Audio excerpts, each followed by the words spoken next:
Mga ka-Republic, nasa bingit po ng panganib ang tatak ni Bersayday. Sa natapos nilang 5 laro, nakaupo ang Gin King sa isang madilim na 2-3 record sa Group B.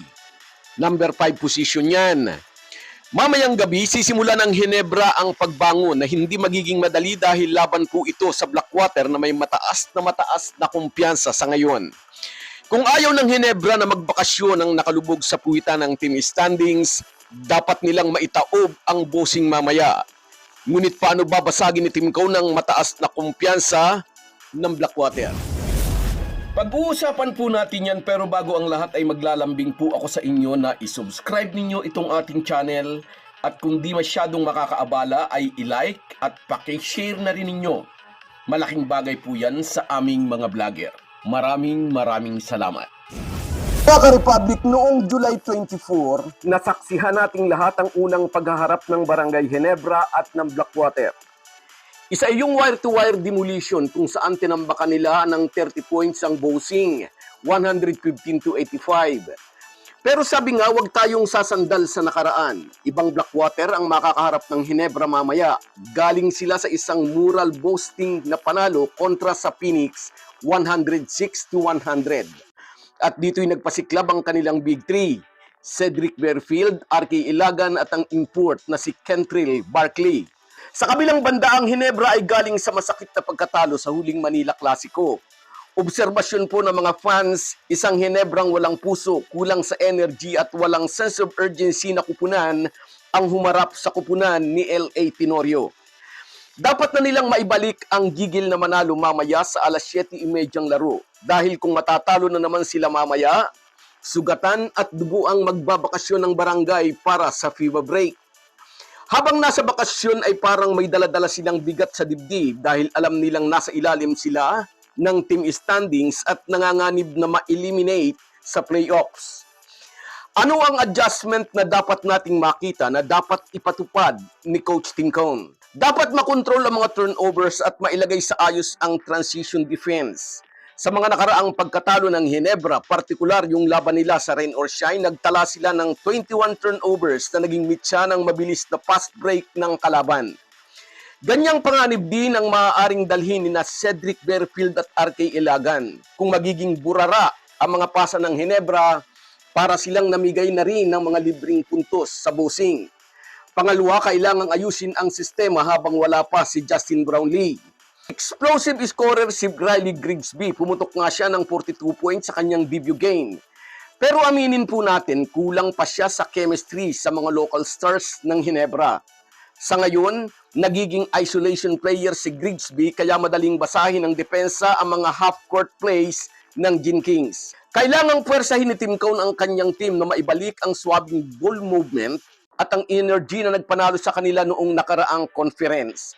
Pangatlo, siguro ito ulit ang pagkakataon para mapakinabangan ang 6'8" big man na si Ken Marcarino.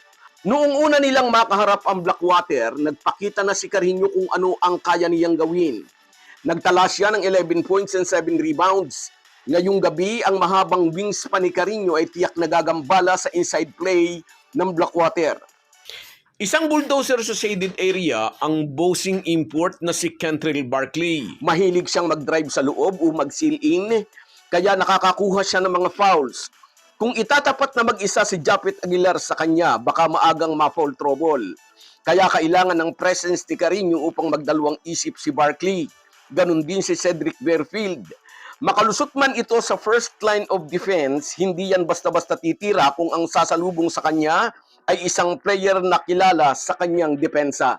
Kung magagamit ni Ken Marcarino ang kanyang height para humablot ng mga rebounds, manupalpal ng bola at magbigay ng spacing sa perimeter, posibleng siya ang maging X-factor na pwedeng mahugot ni Team Cone. Kailangan mag-step up din sina Stephen Holt, Nards Pinto at Ralph Co. As per reports, malabo pa rin makabalik sa court si Scottie Thompson mamaya. Wala pa ring exact timeline o tiyak na petsa kung kailan siya makababalik mula sa kanyang hamstring injury. Bagamat sinabi ni Team Cone na nearing return na ang former MVP dahil nakikita niya itong pawis na pawis sa sariling workout at rehab habang nag-iinsayo ang team, nananatiling walang katiyakan kung kailan siya makababalik. Hindi pa sumasama sa full contact team practice si Thompson. Sa laban mamaya, tiyak na magpapakita siya sa dulo ng Ginebra bench na nakasibilyan para bigyan ng moral support ang dalawang kakampi na sumasalo sa kanyang role, sina Arya Abarrientos at Nards Pinto. Sa huling Manila Clasico, nailantad ng Magnolia coach na si L.A. Tenorio ang isang weakness ni Arya Abarrientos. Kapag binantayan ng mas malaki at matangkad na defender si RJ, tila nawawala na ang rhythm nito sa laro. Ang blueprint na ito ang pwedeng sundan ng Blackwater kaya dapat itong masolve ni Coach Tim Cone. Kailangang maitago niya si Abarrientos sa mga screen at pick and roll para makawala ito at makakuha ng mga libreng tira. Kung makagagawa si CTC ng mga tamang adjustment, posibleng ang laro mamaya ang maging simula ng pagbangon ng Barangay Ginebra. So guys, yan lang muna. Hanggang sa muli. Kung wala po kayong mga viewers namin ay walang magtatagumpay na vlogger. Kaya salamat po sa inyong panunood. Shoutout sa iyo, Cecilia Guevara from Israel. At sa iyo rin, Nelson Reyes. Nasa Saudi yata ito kung di ako nagkakamali. At sa iyo rin, Norman Flores, na hindi ako iniiwan, laging narito. At sa iyo rin, Ray Arabic. Lagi ko rin itong nakikita. Ginebra fan talaga, astig. At sa iyo rin, Jigo Bagsik. Ito ang mabagsik. Malaki ang tiwala sa Ginebra. At sa iyo rin, shout out, Rosemary Juan. Oo, ang daming binabaha. Ingat kayo lagi dyan. At sa iyo rin, Rubin Dolor. Abasadya, ang daming inggit kabayan. At sa iyo rin, shout out Borlagatan Donald na nasa Singapore. Ingat ka lagi dyan kabayan. At sa iyo rin, Jimboy.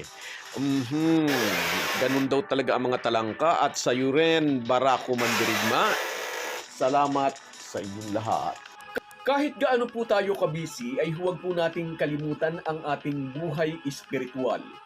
Lagi po tayong magpasalamat sa bawat araw na dagdag sa ating buhay. Malaki po ang maitutulong ng pananalangin araw-araw. Isang paalala po mula sa inyong Halo-Halo Sports. Republic.